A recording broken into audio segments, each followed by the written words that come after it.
Comment joue Pascal Gastien? C'est la question à laquelle on va tenter de répondre aujourd'hui dans cette nouvelle vidéo de Ballon-Pied, toujours accompagné de Baptiste. Salut, Comment tu vas? ça va très bien et toi? Eh ben écoute, c'est parfait, en pleine forme, prêt à voir comment joue monsieur Pascal Gastien, mais avant tout, petit point sur la date du jour, aujourd'hui nous sommes le 27 avril. C'est ça exactement. Qu'est-ce qui s'est passé de beau sur la planète foot? Baptiste, je t'écoute. Eh bien écoute, il y a 5 ans maintenant, et oui, ça fait déjà 5 ans que le Stade Rennais a remporté une Coupe de France contre le Paris Saint-Germain. Une finale qui s'est finie au tir au but, comme il y a quelques semaines entre Strasbourg et Guingamp, il y avait eu de partout. Lors de cette rencontre, Avec un très beau but contre son camp de Presnel Kipembe.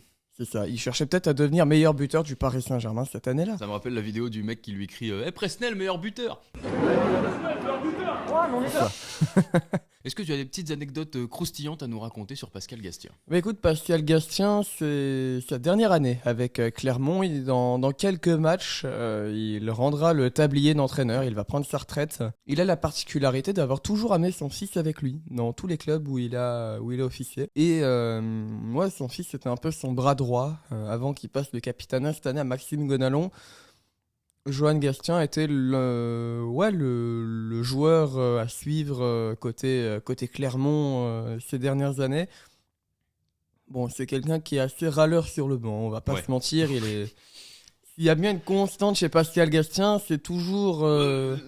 Oui, voilà, je râle sur mon banc, je suis pas content, je pense, mais c'est dans le rôle. Pascal Gastien est très bon à cela.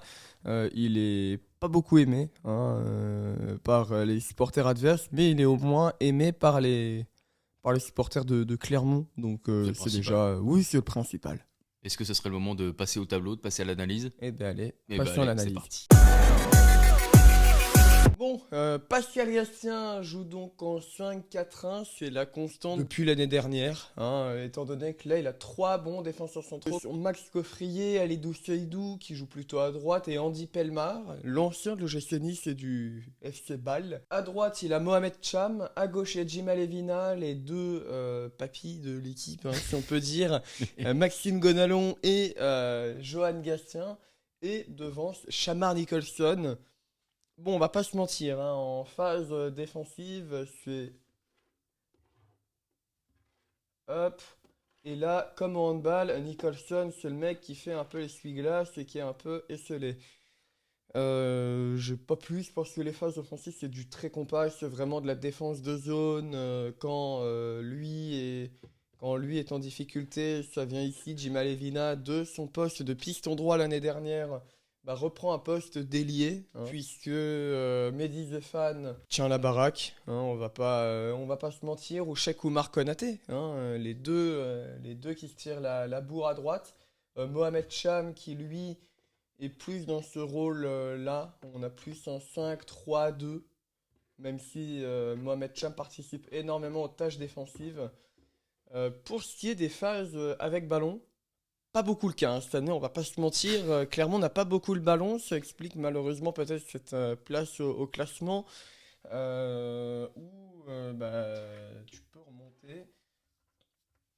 Où on a vraiment Djima Levina, Mohamed Cham, et là on passe vraiment sur un 5-2-2-1 où Shamar Nicholson, on balance beaucoup de longs ballons, que ce soit Alidou Seydou, Max Coffrier ou Andy Pelmar, ça balance beaucoup. Neto Borges et Cheikh Oumar Konaté prennent vraiment les couloirs. Plus Cheikh Oumar Konaté, on va pas se mentir. Neto Borges, cette année, c'est beaucoup moins de courses vers l'avant, mais ça peut monter et on peut tendre vers un 3-4-3 qui est tout de suite un petit peu plus intéressant offensivement avec Cheikh Oumar Konaté qui, vu qu'il prend beaucoup le couloir, on a vraiment Mohamed Cham qui peut rebasculer devant. Et on aurait donc un 3-3-3-1, puisque on a Maxime Gonalon ou Johan Gastien qui prennent à tour de rôle le côté droit délaissé par Cheikh Oumar Konaté. Je pense que Clermont pourrait s'en sortir avec ce schéma-là. Moridio, c'est pas le plus grand des gardiens en termes de jeu au pied, mais ça va quand même. Niveau efficacité, c'est beaucoup moins efficace que l'année dernière, mais en même temps, Clermont, l'année dernière, c'était très clairement de la surperformance. On va pouvoir passer aux joueurs à suivre, et clore cette vidéo. Eh ben Baptiste, bravo pour cette analyse de Clermont. Quel est ton joueur à suivre? Dis-nous tout. Eh ben écoute, c'est un joueur qui joue à droite, côté droit, que j'avais oublié sur l'analyse au départ, mais non, il est bien là, c'est Cheikh Oumar Konaté, piston droit de cette équipe de Clermont qui m'avait beaucoup marqué contre le PSG. Un match que j'avais regardé avec beaucoup d'attention, où Clermont avait eu beaucoup d'occasions sans forcément marquer. C'était un gros match de Clermont, hein. Ça a été, je crois, l'une des premières difficultés du Paris Saint-Germain en ce début de saison. Ça ressort avec un match nul d'ailleurs. Ouais, c'est ça, 0 Donc, partout. gros match de la Mais- part des Clermontois et match aussi sympa du Paris Saint-Germain, mais les Clermontois ont bien tenu la baraque. Un gros Maurizio. C'est ça, et un gros Cheikh Et un Oumar gros Konaté Cheikh qui avait, Oumar Konaté qui était qui avait partout. eu. Ouais, c'est ça, il était partout, partout. ce gars-là. Maintenant, est-ce que c'est un joueur qu'il faudra suivre cette prochaine saison? Je l'espère pour lui. Mais ouais, comme joueur à suivre, je l'ai beaucoup apprécié, ce gars-là. Il est vraiment partout, mais c'est tous les matchs de Clermont pareil, hein. C'est un gars qui se dépense énormément et qui a beaucoup de travail à faire. Voilà, vous savez maintenant comment joue Clermont. Si jamais vous avez des précisions à apporter, même une analyse complètement différente, que vous soyez supporter ou non, ou même si vous avez des questions à nous poser, l'espace des commentaires est là pour ça. Il est fait pour. On vous lira avec grand plaisir.